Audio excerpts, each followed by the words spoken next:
नमस्कार दोस्तों, स्वागत है आपका हमारे YouTube चैनल पर। विषय गणित और क्लास 7। मैंने आपको पिछली वीडियो में बताया था अभ्यास 2B और मैं इसमें बताने जा रहा हूँ अभ्यास 2C। आइए दोस्तों सवालों पर देखते हैं।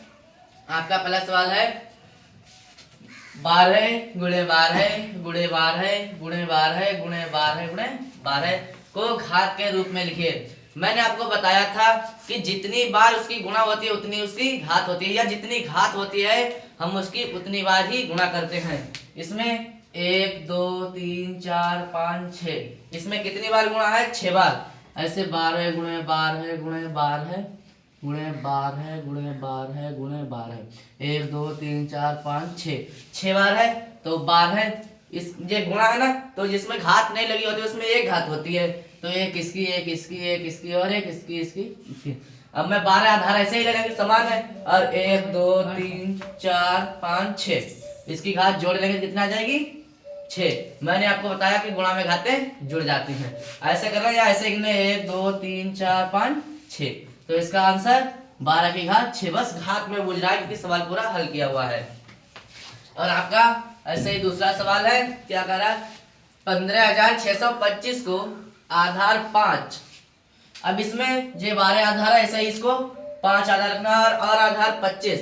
इसमें दूसरा सवाल है आधार 25 और तीसरा आधार 125। इसमें तीन सवाल पूछ रहा है एक ही क्वेश्चन में। कैसे? क्योंकि इसमें 12 थे, कितना? 15,625। तो इसमें नंबर 1 तो आधार जो है, पहले सवाल में 5 आधार है और दूसरे सवाल में 25 है और तीसरे सवाल में 125 है। 3 सवाल बोल रहा है कि एक में 5 आधार होना चाहिए और एक में 25 और एक में 125। 5 25 125। अब मैं पहले इसके गुणनखंड कर लेते हैं। 15,625 के गुणनखंड करेंगे। ये संख्या इसका जोड़ लेते हैं। 6 6 12 और 7, 12 और 7 19। 3 से ये नहीं कटेगा तो इसे हम 5 से काटेंगे। 5 तियां 15 और 5 एकम 5 बचा 1, 5 दूनी 10 पचम 25। अब इसे 5 से काटेंगे। 5 छक्का 30 और 5 दूनी 10 पचम 25। फिर 5 से काटेंगे। 5 एकम 5 बचा 1, 5 दूनी 10 पचम 25। फिर 5 से काटेंगे। 5 दूनी 10, 10 यहाँ पर है 12, 2 बचे, 2 और 5 25 पचम 25। अब 5 से काटेंगे पचम 25, 5 से काटेंगे 1।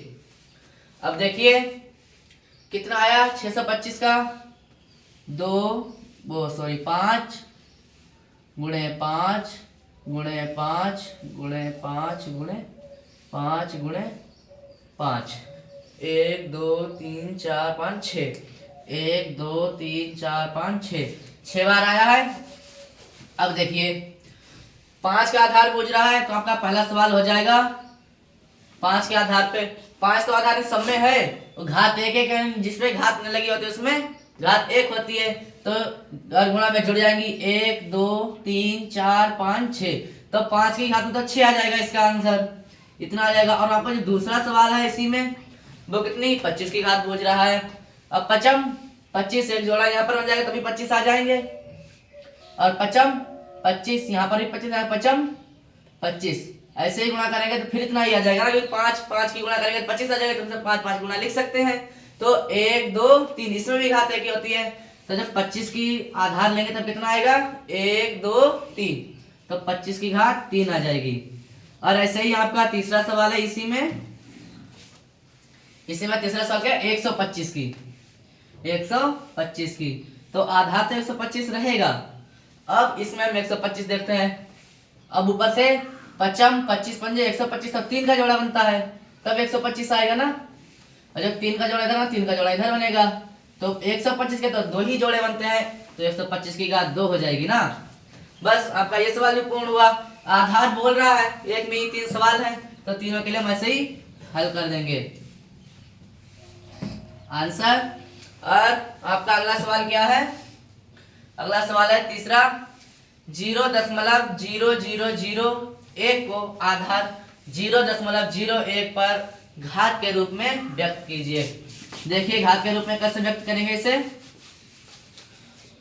अब इसमें संख्या ये भी बिल्कुल सेम इसी की तरह और ये भी सेम है, क्या 0.0001 और आधार कितना लेना है, आधार हमें लेना है 0.01। अब देखिए यहाँ पर कितने अंक हैं, 1 2 3 4, चार यहाँ पर 2 हैं, तो सबसे पहले तो हम ये भी पता लगा सकते हैं कि इसका वर्ग 2 ही होगा, आपकी घात 2 ही होगी, क्योंकि संख्या एक सी है, बस 0 बढ़ेंगे। और हम अगर ऐसा नहीं तो आधार तो बता ही रहा है कि आधार इतना है, आधार के हम गुणा कर सकते हैं।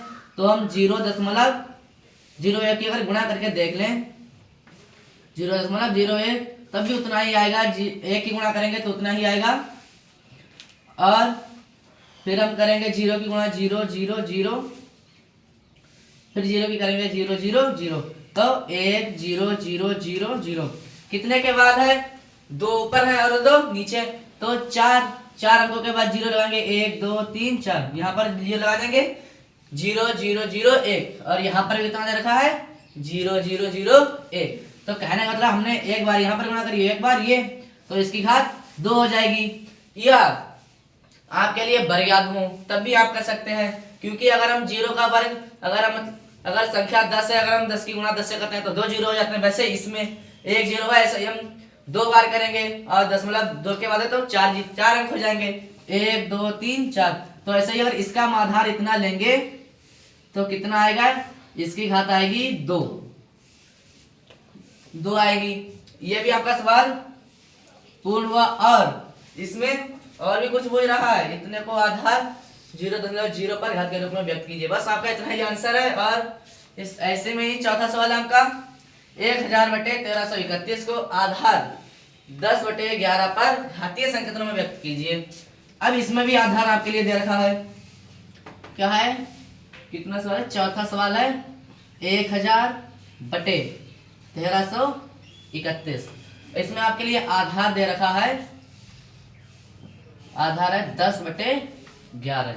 अब आपको ये तो दे रखा है 11, और आपके लिए इसमें घनमूल याद होंगे तब भी आप कर सकते हैं। घनमूल 3 बार गुणा करते हैं घनमूल में, क्योंकि इसकी घात 3 होती है। अगर हम 10 की गुणा 3 से करेंगे 3 0 हो जाएंगे तो उसके बराबर आ जाएगा। और 11 का वर्ग होता है 121, और जब हम इसके लिए 11 से गुणा करेंगे 11 एकम 11, हाथ से लगा 11 वो सॉरी 1, और 11 दूनी 22 और 1 23, हाथ से लगा 1, 11 एकम 11 और 1 11 एकम 11, और हाथ से लगेंगे 2 23 था, 11 एकम 11 और 2 13, इतना आएगा, इसे की बराबर है। ऐसे कर लें। अगर आपको अगर घनमूल याद होंगे तो हम डायरेक्ट लिख देंगे घात 3, इसीलिए हम आधार दे रखा तो इनकी गुणा कर लेंगे तो 11, इसकी भी घात 3 आएगी तभी इतना होगा, और 10 की भी घात 3 आएगी तो हम इतना आधार है, इसकी घात 3 आ जाएगी।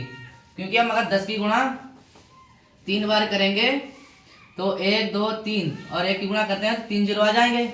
और ऐसे ही हम नीचे वाले को करेंगे 11 गुणे 11 गुणे 11, तो 11 11 121 होता है इसका वर्ग, और इसके हम 11 से करेंगे 11 एकम 11 और हासिल 1, 11 दूनी 22 और 1 23, हासिल 2, 11 एकम 11 और 1 11 और 2 13 आया। इतना ही, ऐसे ही आप लगा सकते हैं। और इसका आंसर ये होगा। और इसमें कुछ बोल रहा है और इसमें कुछ नहीं बता रहा है। ऐसे ही आपके लिए और क्वेश्चन करने, इसमें और भी सवाल हैं आगे, ऐसे ही करने हैं। धन्यवाद दोस्तों।